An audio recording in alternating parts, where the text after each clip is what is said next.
बिहार चुनाव के रिजल्ट आने के 4-5 दिन के बाद अब नई सरकार का गठन होगा, क्योंकि कल जो है शपथ समारोह है।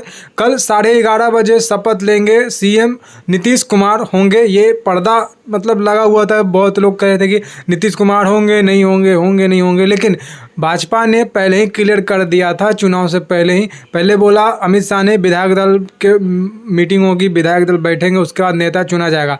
लेकिन उसके बाद जैसे जैसे चुनाव आया लगा कि नहीं, नीतीश कुमार का चेहरा फेस क्लियर करना चाहिए, नहीं तो सीटें कम आएगी, हमें डैमेज हो सकता है। तो अमित शाह ने या फिर नरेंद्र मोदी ने कहा कि यही सीएम होंगे हमारे अगले 2025 चुनाव का रिजल्ट आएगा, जब हमारी नई सरकार में भी यही सीएम होंगे नीतीश कुमार। तो फाइनली अब नीतीश कुमार सीएम होने वाले, इफ़ एंड बट का कोई सीन नहीं है।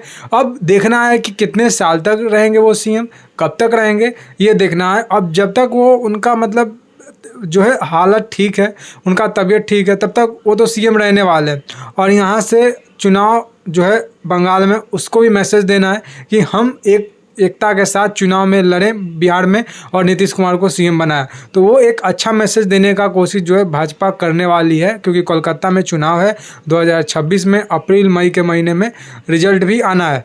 तो इससे इस चुनाव का जो रिजल्ट आया उसके बाद से जो नए सरकार का गठन होगा, जो वादा किया वो निभाने का कोशिश करेंगे ये लोग, और उसके बाद ये मैसेज कोलकाता में जाने वाला है। लेकिन फाइनली कल 10वीं बार सीएम नीतीश कुमार शपथ लेने वाले हैं। राज्यपाल को आज अपना जो है पिछला जो सरकार था उससे रिजाइन दे दिया है, नई सरकार बनाने का अपना बहुमत पेश किया है। कल नई सरकार का गठन होने वाला है। 10वीं बार कैसे, ऐसे तो कायदे से पाँचवीं बार हम कह सकते हैं, क्योंकि नीतीश कुमार को अभी जो है 25 साल होगा। अब 5 साल पूरा वो टर्नओवर इस साल में करते हैं इस सरकार में, तो 25 साल नीतीश कुमार को होगा। लेकिन 20 साल हुआ तो कायदे से 4 बार सीएम इनका शपथ होना चाहिए था। लेकिन जो ये अल्टी पल्टी मार कर गए, 5 बार इधर 5 बार उधर किए, तो इसीलिए 10 बार अब शपथ लेने वाले हैं सीएम पेज का। लेकिन अब जो है नीतीश कुमार के पास कोई विकल्प नहीं है, क्योंकि विपक्ष में इतना सीट नहीं है कि नीतीश कुमार जाए वहाँ और वहाँ पे जाके पलटी मार के सरकार बना ले। तो ऐसा होने वाला नहीं है। तो इसीलिए इस सरकार में उनको पूरे तरह से 5 साल का टर्नओवर पूरा करना पड़ेगा, और मानना पड़ेगा बिहार की जनता ने नाप तोल के एकदम वोटिंग किया है कि नीतीश कुमार को अल्टी पल्टी करने का ना मौका मिले। और जिन लोगों ने मजाक उड़ाया था हिंदू धर्म का, उन लोगों को भी आजकल मैसेज देने का कोशिश जो है बिहार का चुनाव से किया गया है। क्योंकि किसी की माँ बहन के ऊपर गाली देकर आप सरकार नहीं बना सकते हैं, आरजेडी की माँ लिया ये वो कर आप सरकार नहीं बना सकते, बिहार को नहीं चला सकते हैं। और बिहार की जनता तो ये देख रही है ना कि कैसे लालू परिवार में झगड़ा हुआ, बहन को सम्मान नहीं कर रहा है जो भाई वो सीएम बनना चाह रहा था। तो बिहार की जनता इससे बची। अब बिहार की जनता मतलब अपने ऊपर शाबाशी दे रही होगी, पीठ थपथपा रही होगी कि भले ही हम जो है एनडीए को वोट दिए, नहीं तो आरजेडी को देते तो क्या होता, ये उनके अंदर मन में होगा जरूर। अब देखिए, होम मिनिस्टर और फाइनेंस मिनिस्टर के लिए ये भाजपा थोड़ा अड़ गई थी, और ये बोला जा रहा है कि अब भाजपा का ही होम मिनिस्टर और फाइनेंस मिनिस्टर होने वाला है। क्योंकि देखिए, भाजपा चाहती है होम मिनिस्ट्री और फाइनेंस मिनिस्ट्री जो है वो पढ़े लिखे दिमाग वाले आदमी के पास होना चाहिए, जो कि यहाँ पे बिहार में इन्वेस्टमेंट लाएं। और होम मिनिस्ट्री जो है बिहार का जो लूप होल है लॉ एंड ऑर्डर में, उसको दुरुस्त करने का कोशिश करे। और जो छटनी करने का जो अभी प्रक्रिया चल रहा है कि बहुत सारे जो लोग हैं एजेंट हो गए हैं बिहार पुलिस में, उनका भी छटैया होना चाहिए।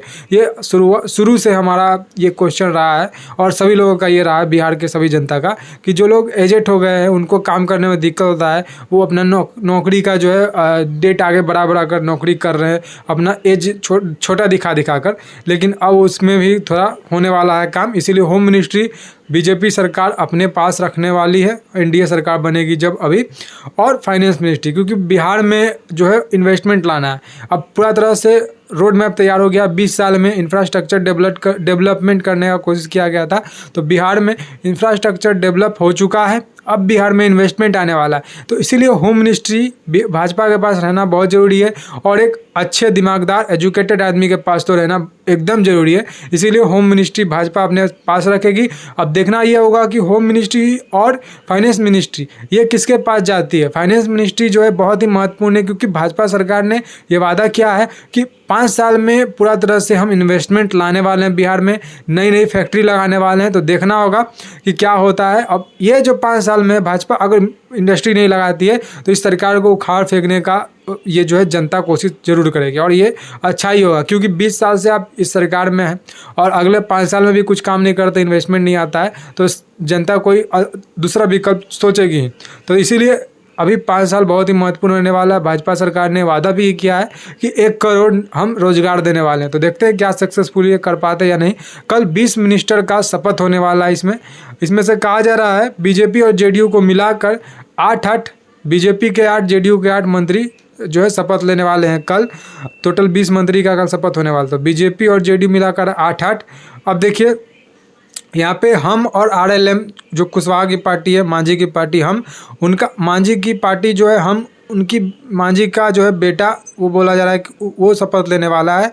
हमसे 1 और आरएलएम से 1 मिनिस्टर जो है शपथ कर लेने वाला है। और एलजेपी रामविलास लोजपा रामविलास से पार्टी से 2 मिनिस्टर शपथ लेने वाला है। तो टोटल मिलाकर हो चुके हैं 20 मिनिस्टर कल शपथ लेने वाले हैं। और जो ख्वाब था तेजस्वी यादव का कि 19 तारीख को सरकार बनाएंगे या फिर 18 तारीख को कह रहे थे सरकार बनाएंगे और 20 महीने में नौकरी देने का काम करेंगे, तो बेचारे का सपना अधूरा रह गया। अब वो विपक्ष में बैठ पाएंगे भी या फिर नहीं, अब इन्हें सोचना होगा या सोचने पे मजबूर होना होगा, क्योंकि कहा जा रहा है भाजपा और जेडीयू के संपर्क में आरजेडी के नेता 10-15 हैं, तो विपक्ष की नेता बनने का भी उनके लिए मौका नहीं छोड़ने वाली है भाजपा। और ये एनडीए के लिए बहुत ही अच्छा टाइम है जब आरजेडी को पूरी तरह से और कमज़ोर किया जाए कि वो जो है विपक्ष में बैठने के लिए भी काबिल ना हो सके। तो ये देखना होगा महत्वपूर्ण। और ये देखिए नई सरकार बनने से पहले तक या फिर नई सरकार बनने के बाद भी ये चीज़ हो सकता है। और ये आप इसी साल में देखेंगे कि आरजेडी पूरा तरह से टूट जाएगी। उनके पास रहेगा भी तो 10 से 15 उससे ज़्यादा विधायक उनके पास नहीं रहने वाला है, मुझे जहाँ तक पता चल पाया है। तो बहुत सारे जो संपर्क में हैं आरजेडी के आरजेडी के जो है विधायक बहुत सारे संपर्क में जेडीयू और बीजेपी के, और मीसा भारती के कुछ सपोर्ट में भी लोग हैं, जो कि मीसा भारती को घर से निकाला गया तो कुछ विधायकों को अच्छा नहीं लगा आरजेडी के, तो उससे भी देख सकते हैं जोड़कर संपर्क में। तो देखना होगा क्या आगे का सीन हमें नज़र आता है। लेकिन जो भी हो, बिहार में कल नई सरकार का गठन होने वाला है। अब फिर से सीएम नीतीश कुमार जो है होने वाले हैं 20वीं बार, और ये भी देखने का बहुत ही दिलचस्प बात होगा कि आरजेडी कैसे टूटती है। कल 11:30 बजे ये शपथ समारोह होने वाला है। फिलहाल आप बताइएगा आप इस बारे में क्या सोचते हैं। क्या 5 साल ये बेमिसाल कर दिखाएगी बीजेपी एनडीए की सरकार, या फिर 5 साल में कुछ नहीं होगा? आप जरूर कमेंट करके बताइएगा। 5 साल में इन्वेस्टमेंट आएगा या नहीं आएगा? 5 साल में लॉ एंड ऑर्डर और अच्छा होगा या फिर नहीं होगा? क्योंकि लॉ एंड ऑर्डर आप पता ही है ठीक है, लेकिन उतना भी ठीक नहीं है। आप देखिए पारस हॉस्पिटल में घुसकर एक इलाज चल रहा था व्यक्ति का, वो भी गैंगस्टर ही था, लेकिन फिर भी उसको 3-4 गैंगस्टर आकर गोली मार देते हैं दिन दहाड़े, सीसीटीवी में कैमरा में कैद हो जाता है। तो उस लॉ एंड ऑर्डर को दुरुस्त करना है और बिहार को जो है विकसित बिहार बनाना है। जैसे कि अभी यूपी जो है विकसित यूपी के राह पर चल पड़ी है, अब उसका कंपेरिजन जो है मुंबई से होने लगा है और बहुत जल्द मुंबई को भी वो पछाड़ने वाली है। ये मैं नहीं कह रहा हूँ, ये डाटा कह रहा है, गवर्नमेंट का डाटा कह रहा है, जो अदर कंपनियाँ हैं डाटा बनाने वाली वो सारे कह रही है। तो आप बताइएगा आप इस बारे में क्या सोचते हैं। आज के लिए फिलहाल इस वीडियो में इतना ही। जय हिंद, वंदे मातरम, जय श्री राम।